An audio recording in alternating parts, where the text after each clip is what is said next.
የቀነኒ ውበት የረገፈው በአንዱዓለም ቁጣ ነው። የቀነኒ የአደባባይ ውበት በቤቷ ዋሻ የተደበቀው በአንዱዓለም አሳሪነት ነው። የቀነኒ ሕይወት በአጭር የተቀጨው በቅናት በሚነደው አንዱዓለም ነው። አንዱዓለም ለቀነኒ ፍቅሯን የሚያለመልም ባል ከመሆን መቃብሯን የሚቆፍር ሰው ነበር።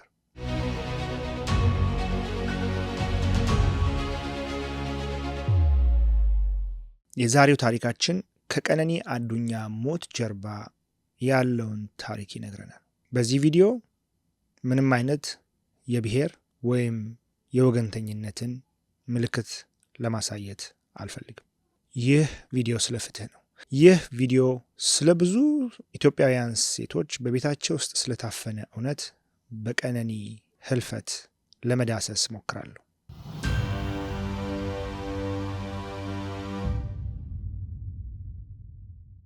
በፍቅር የተጀመረው የቀነኒና የአንዱዓለም ግንኙነት በሞት እንደሚጠናቀቅ ማንም አልጠረጠረም።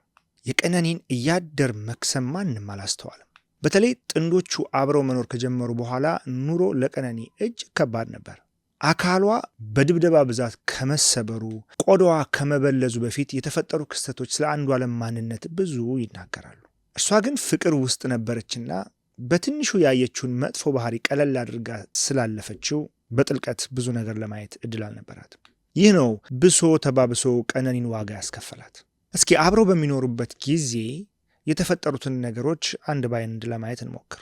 የመጀመሪያው ቀነኒ ከአንዱዓለም ጋር አንድ ቤት ውስጥ መኖር ከጀመረች በኋላ ምቾት እንዳልነበራት ደጋግማ ለጓደኞቿ ትናገር ነበር።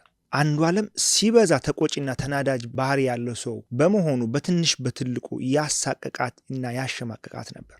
ትንንሽ ምክንያቶችን እየደረደረ አጠፋሽ ስለሚላት ያንን በማስተካከል ግንኙነታቸውን ጥሩ ማድረግ የምትችል ስለመሰላት ብዙ ስትደክም ነበር። ግን በፍጹም አልሆነም። አንዱዓለም ያልወደደውንና ያልተመቸውን ነገር በመከባበር ቁጭ ብሎ ከማውራት ይልቅ በኃይል ለመፍታት የሚሞክር አይነት ግልፍተኛ ሰው ነው። በኃይል ስላችሁ ከድብደባ ጀምሮ ሽጉጥ አውጥቶ እስከ መተኮስ የደረሰ ኃይለኝነትን ያለበት። በነገራችሁ ላይ ከእንዲህ አይነት ሰው ጋር በፍቅር ውስጥ የሚቆዩ ሰዎች የሚጎዱት 1 ወይም 2 ቀን ብቻ አይደለም። እያንዳንዷን ደቂቃ በህመም የሚያሳልፉ ናቸው። አጥቂያቸው አጠገባቸው ባይኖር እንኳን አሁን የማደርገውን አይቶ ምን ይለኝ ይሆን በሚል ሰቀቀን ልባቸው የሚሸበር ሰዎች ናቸው። ሁልጊዜም ከሳቃቸው ጀርባ መደበቅ የሚፈልጉ ትልቅ ሐዘን አላቸው። አጥቂዎች ጥቃታቸውን የሚፈጽሙበት ምክንያት እየሰጡ በመሆኑ ተጠቂዎቹ የአጥፊነት ስሜት ስለሚሰማቸው እየሆነባቸው ያለውን ነገር ለመከላከል አቅም ያጣሉ። የሰደብኩሽ፣ የመታውሽና ያዋረድኩሽ አድርግ ያልኩሽን ነገር ባለማድረግሽ ነው ወይም ደግሞ አታድርግ ያልኩሽን ነገር ስላደረግሽ ነው እያሉ ተጠቂዋ ራሷን እንድትወቅስና ለመመታቷ ጥፋተኛ ራሷን እንደሆነች እንዲሰማት ያደርጋሉ። አጥቂዎች ሁልጊዜም የሚደረድሩት ምክንያት አያጡ። በዚህ ሁኔታ ድግግሞሽ የሚመስል ኑሮ ቀነኒ ይኖራለች።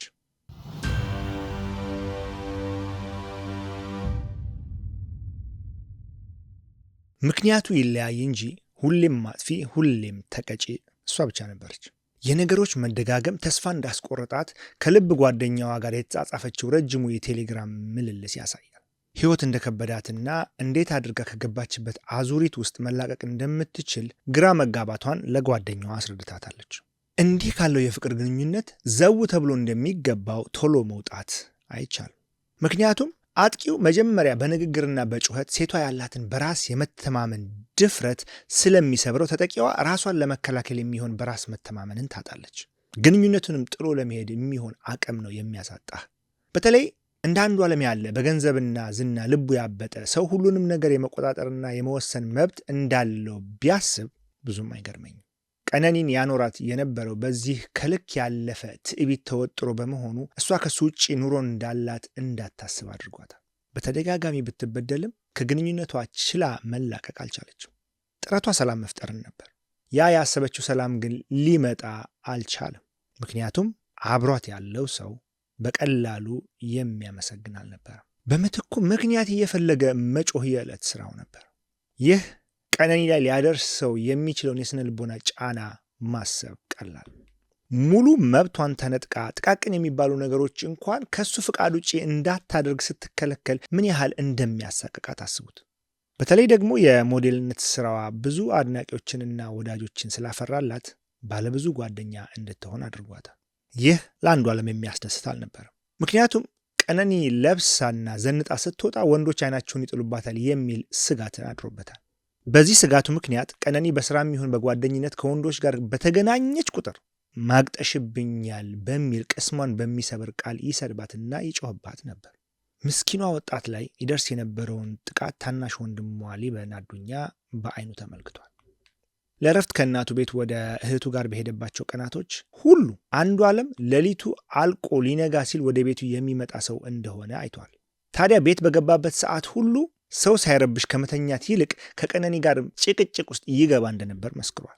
ወንድሟ ሊበን ጩኸቱ አስጨንቆት ከተኛበት ተነስቶ እነሱ ወዳሉበት ካመራ አንዷለም ወዲያውኑ ክፍሉን ለቆ እንዲሄድ ያስጠነቅቀው እንደነበር ተናግሯል። ይህ ብቻ ሳይሆን ሌሊቱን አጋምሶ ከመጣ በኋላ የተለያዩ አደንዛዥ እጾችን ይጠቀም እንደነበር ይህ ወንድሟ መስክሯል። ሊበን የእህቱን እያንዳንዱን በደል ተመልክቷል። ተደብድባ የበለዘ ፊቷን፣ የተሰበረ እጇንና የደማ ከንፈሯን ባይኑ ተመልክቷል። በተለይ አንድ ዕለት በመካከላቸው በነበረ ጠብ አንዷለም ጥይት አውጥቶ እንዳስፈራራትና ወደ ኮሪደሩ ተኩሶ መስታወት እንደመታ ባይኑ አይቷል። ፍትህ ከዚህ በላይ ምንድን ነው የምትፈልገው ወንድሜ? ቀነኒ የደረሰባትን በደል በሙሉ ስልኳ ላይ ያስቀምጣለች። ሁሉም የፎቶ ማስረጃዎች ከእሷ ስልክ ላይ የተወሰዱ ናቸው። ሞቷን ኢንቨስቲጌት አድርጋ ያስቀመጠች ሴት ነች። እነዚህ ሁሉ የጭንቅ ቀናት ቀነኒ ካሳለፈች በኋላ በአሳዛኝ ሁኔታ ህይወቷን አጣለች። እዚህ ጋር ለሞቷ ሁለት ምክንያቶች ተቀምጠዋል። አንደኛው ራሷን ከፎቅ ላይ ወርውራ እንዳጠፋች፣ ሁለተኛው ደግሞ ህይወቷ በእጮኛዋ እጅ እንዳለፈ ተነገረ። እውነቱን እስኪንፈትሽ የቀነኒን ሞት በአይኑ የተመለከተ ብቸኛው ምስክር ራሱ አንዷለም ነበር። ከሰሞኑ በለቀቀው ቪዲዮ አሟሟቷ እንዴት እንደነበር በዝርዝር አስረድቷል። በዕለቱ ቀነኒ ልደቷን ስታከብር ውላ ወደ ቤት ተመልሳለች። ማታ ከተኙ በኋላ በነበራቸው ንግግር ድንገት በብስጭት አንተ አታምነኝም የሚል ቃል ተናግራ ከአልጋ ተስፈንጥራ መነሳቷን አንዷለም ገልጿል። ቶሎ ትመጣለች ብዬ ብጠብቃትም በመቆየቷ ልፈልጋት ተነሳሁ ይላል አንዷለም። ቀነኒ በሰዓቱ የነበረችው ኪችን ውስጥ በሩን ከውስጥ ቆልፋ ነው። ኪችኑ አናቱ ክፍት የሆነና ሰው ተንጠራርቶ ለማየት ሲሞክር በውስጡ ምን እየተከናወነ እንዳለ በግልጽ የሚያሳይ ነው። አንዷለም ቀነኒ ራሷን ልታጠፋ እንደሆነ ራሷን ለማጥፋት እየሞከረች እንደሆነ የተመለከተው በኪችኑ አናት በኩል ነው። የልብስ ማጠቢያ ላርጎ ቀርታ እየጠጣች ነበር። ሁኔታው እንዳስደነገጠውና በኪችኑ አናት በኩል ዘሎ በመግባት ድርጊቷን እንዳስቆማት ተናግሯል። በወቅቱ በእንዲህ አይነት ሁኔታ አብሯት መዝለቅ እንደማይፈልግና ሲነጋ ዘመድ ሰብስቦ እንደሚፋቱ ይገልጽላታል። እንግዲህ ይህንን የሚላት ይታያችሁ እዛው ኪችን ውስጥ ሆነው ነው። ራሷን ለማጥፋት የሞከረች ሴት ላርጎ ጠጥታ አግኝቷት ስለ ፍቺ የሚነግራት። በጣም የሚገርመው እዚህ ጋር ነው። የምትወዱት አንድ ሰው እጮኛችሁ ራሱን ለማጥፋት እየሞከረ ብታገኙት የመጀመሪያ የምታደርጉት ነገር ምንድን ነው? ከጎኑ መቆም ወይስ መራቅ? አንዷለም እዚህ ጋር እጅግ ጨክኗል። ምን ሆንሽ? ምን ተፈጠረ? ምን እናስተካክል አላላትም። በምትኩ በዚህ አይነት ሁኔታ ከአንቺ ጋር መኖር ስለማልፈልግ ይንጋና እፈታሻለሁ ነበር ያላት። ይህንም በገዛ አንደበቱ ራሱ የተናገረው ነው። እዚህ ምስክርነት ውስጥ አንዷለም ይህች ሴት ላርጎ የጠጣች እንደነበር ተናግሯል። ኦልሬዲ ሰውነቷ በኬሚካል እየተጎዳ ነው። አምቡላንስ አልጠራም፣ ቤተሰብ ዘመድ አልጠራም። ምን እናድርግ ብሎ ኮንፈርት ሊሰጣት ሊያረጋጋት አልሞከረም። በቃ እስኪነጋ ብቻ ተረጋጊ፣ ሲነጋ ቤተሰቦች ጋር ወስጄ እጥልሻለሁ፣ ከዛ እንፋታለን ነበር ያላት። እኔ አላልኩም። ይሄንን ራሱ አንዷለም በአንደበቱ የመሰከረው። ወንጀል መርማሪ መሆን አያስፈልግም ይሄንን ለመረዳት። እንግዲህ ይህንን ሁሉ ያላት እዛው ኪችን ውስጥ ነው። አንዷለም በንግግሩ ቀነኒ ከዚህ ቀደም ራሷን ልታጠፋ መሞከሯንና ዘመድ አዝማድ አስጠርቶ እንዳስመከራት ተናግሯል። አንድ ራሱን ለመጉዳት የሞከረን ሰው በሰው ማስመከር ይሻላል ወይስ የስነ ልቦና አማካሪ ጋር መውሰድ? ተስፋ ያስቆረጠውን ጉዳይ አውቆ መፍትሄ መፈለግ ይሻላል ወይስ ከደሙ ንጹሕ ነኝ ማለት? ዘመድ አዝማድ ሰብስቦ ድርጊቱን ማውገዝ የትኛው ነበር ለቀነኒ የሚያስፈልጋት? አንዷለም የመረጠው ራሱን ነበር። ሰው በብዙ ምክንያት ፍቅሩ ቀዝቅዞ ሊለያይ ይችላል። የፍቅር አጋር ችግር ውስጥ ሆኖ ግን ጥሎ መሄድ የጤና አይደለም። ይህ የቀነኒ ችግር ምንድን ነው? ከየት ነው የመጣው ብለን እንድንጠይቅ ያደርገናል። ምላሹን የምናገኘው በስልኳ ሰልፊ ተነስታ ካስቀረቻቸው ምስሎች ነው። እጇ የተሰበረበትና የታሸገበት፣ አይኗ የበለዘበት፣ ፊቷ በድብደባ ብዛት የሌላ ሰው የመሰለበት ህመሟን ይናገራል። አንዷለም ስለ እነዚህ ምስሎች ምንም ምላሽን አልሰጠም። ጭራሽ ሀሳቡንም አላነሳም። አፉን ሞልቶ ከደሙ ንጹሕ ነኝ ብሏል። ልክ እንደ ጲላጦስ አደባባይ ወጥቶ እጁን ታጥቧል። ዛሬ ላይ አንዱዓለም እያስጨነቀው ያለው የስራው መስተጓጎል ነው። ለዚህ ደግሞ አባገዳዎች ከጎኑ ቆመው ወደ ስራው እንዲመለስ መርቀነዋል ብለዋል። ይህ የአባገዳዎች ምርቃት ግን ከሰው የሚያስታርቀው አይደለም። ሙዚቃ የሚሰራው እኛ እንድናዳምጠው ነው። እኛ ግን እንደ ባህላችን ሐዘን ላይ ሆነን የሙዚቃ ድለቃን አናዳምጥም። እኛ የቀነኒ ሐዘን ላይ ነን። እስካሁን ያን የከሳ ሰውነቷን የበለዘ ፊቷንና የተሰበረ እጇን አልረሳ ነው።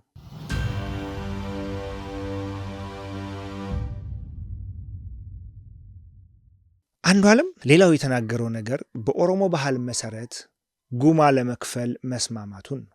ቃል በቃል ያለው ምንም እንኳን ነፍሷን ባላጠፋም ለህይወቷ ግን የሚጠበቅብኝን ጉማ እከፍላለሁ ሲል አድምጠነዋል። በኦሮሞ ባህል መሰረት ጉማ ነፍስ ያጠፋ ሰው ለሟች ቤተሰቦች ካሳ የሚከፍልበት ባህላዊ ስርዓት ነው። እነዚህን መረጃዎች ስሰማ የአንዱዓለም ጉዳይ ከህግ ይልቅ ወደ ሽምግልና እያጋደለ ያለ መስሎ ተሰማኝ። ለነገሩ የቀነኒ ቤተሰቦች የልጃቸው ጉማ እንደማይበሉ በግልጽ ተናግረዋል። ልጃችን በካሳ ገንዘብ አንቀይራትም፣ በምትኩ ትክክለኛና እውነተኛ ፍትህን እንፈልጋለን ብለዋል። መላው የኦሮሞ ህዝብ፣ መላው የኢትዮጵያ ህዝብ እንድታቁልኝ የምፈልገው እንደ ቀነኒ ቤተሰብ እኛ ከአባገዳዎቹ ጋር ያልተስማማንበት ቦታ የአባገዳን ስርዓት የገዳን ስርዓት አለመቀበል ሳይሆን አለማክበር ሳይሆን የቀነኒ ጉዳት በግልጽ ሊጣራ ይገባል ከሚል አኳያ ነው። ፊቷን እንደዚያ ያደረገው የደረሰባት ጉዳት መጠንና ጥልቀት መታወቅ አለበት።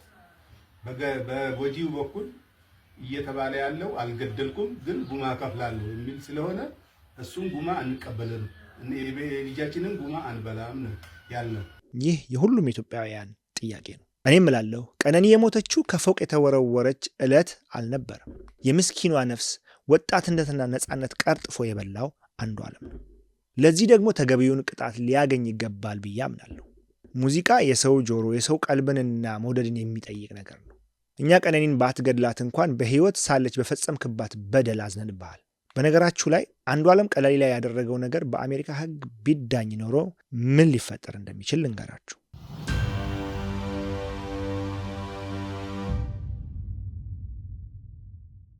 ባል ሚስቱ ላይ ተደጋጋሚ የሆነ የስነ ልቦናና አካላዊ ጥቃት የሚያደርስባት ከሆነ እንደሚገድላት ተደጋጋሚ ዛቻና ማስፈራሪያዎችን የሚያደርግባት ከሆነ በዚህ ምክንያት ደግሞ ተጠቂዋ ራሷን ብታጠፋ ፍርድ ቤቱ እንዳገኘው ማስረጃ ከ5 እስከ 10 ዓመት ቅጣት ሊበይንበት ይችላል። በዶሜስቲክ ቫዮለንስ ብቻ። ማስረጃዎቹ ጥቃቱ ሲፈጸም በቦታው የነበሩ ምስክሮች፣ የስልክ ድምፅ ቅጂዎች፣ የጽሁፍ መልእክቶችና የጤና ምርመራ ውጤቶች ለፍርድ ቤቱ እንዲቀርቡ ይፈልጋል። በቀነኒ ኬዝ ጥቃቱ ዛቻውና ማስፈራሪያው ሲደርስበት ወንድሟ ካጠገቧ ስለነበር ምስክርነቱን ሰጥቷል። ሊበን እባላለሁ። የቀነኒ አዱኛ ታናሽ ወንድሟ ነኝ። ማርች 8 አንድ ላይ መኖር ጀምረው ማርች 19 ላይ ነው ልደት እያከበረች ነበር።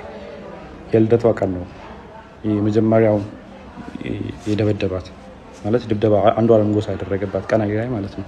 ይሄ ደግሞ የቪዲዮ ለቅቄው ነበረ። የምታስታውሱ ከሆነ እዚህ አይኗ ጋር እንትን ያለው በጣም እንትን ብሎ የነበረው በልዞ የነበረው ፎቶን ስለማስቀምጠው ታዩታላችሁ። እዛ ላይ የነበረው ነው የመጀመሪያው እሱ አለ። ኢቨን ከሳምንታት በኋላ ራሱ ሪከቨር አግታ ምናምን የሚያሳዩ እንትኖች አሉ። ሁሉም ከጋላሪያው ላይ ያገኘሁት ስቲል አለ። ከዛ በኋላ ደግሞ የእንትኑ አለ የኦክቶበር 14 2023 የእጇን ተሰብራ የታሽጋለች። ይህም ከስልኳ ላይ ነው ያለው። ከዛን ፌብሩዋሪ 29 2024 ይሄ ፎቶ እዚህ ላይ የምታዩት ከሆነ ጊታር ይዟል ይሄ። ስለዚህ ከዚህ በኋላ ይሄን ጊታር የሰበረበት ቀንና ሽጉጥ የተኮሰበት ቀን ነበር። አንድ ቀን ነው ይሄ የተከተረው። የዛን ቀን እኔ ነበርኩኝ ቤት ውስጥ ማለት ነው። የሕክምና ማስረጃ ለሚለውም ከመሞቷ ጥቂት ቀናት በፊት የመካንነት ምርመራ ለማድረግ ሆስፒታል ሄዳ እንደነበር ማረጋገጫዎች ተገኝቷል። ሆዷ ላይ በተደጋጋሚ በመረገጧ ምክንያት መሃንነት ሊፈጠርብኝ ይችላል የሚል ስጋት ስለነበረባት ነበር ወደ ሆስፒታል ያቀናችው። እነዚህ ማስረጃዎች ተደማምረው ፍርድ ቤቱን ካሳመኑ ከ5 እስከ 10 ዓመት በቀላሉ ሊፈረድበት እንደሚችል በእርግጠኝነት መናገር ይችላል። ወደ አንዱዓለም የሥራ ሁኔታ ልመለስና እያዳመጥከኝ ከሆነ አንድ አጭር መልእክት ልናገር። እኛ ለቀነኒ ነፍስ ፍትህ ካላገኘን በቀር ሐዘናችን አይቆምም። ሙዚቃዎችንም አናዳምጥም። ከግጥሞች ምን ትምህርት ለማግኘት እናዳምጣለን? የእኛ ጆሮም ልባችንም ከቀነኒ ጋርና ከፍትህ ሂደቱ ጋር ነው። ጀስቲስ ፎር ቀነኒ አዱኛ እንላለን። በቀነኒ ፍርድ ውስጥ የምናድነው የብዙ ሴቶችን ህይወት ነው እና መላ ኢትዮጵያም ከቤተሰቦቿ ጎን ልንቆም ይገባል ብዬ አምናለሁ። ፍትህ ለዚያች ምስኪን ነፍስ።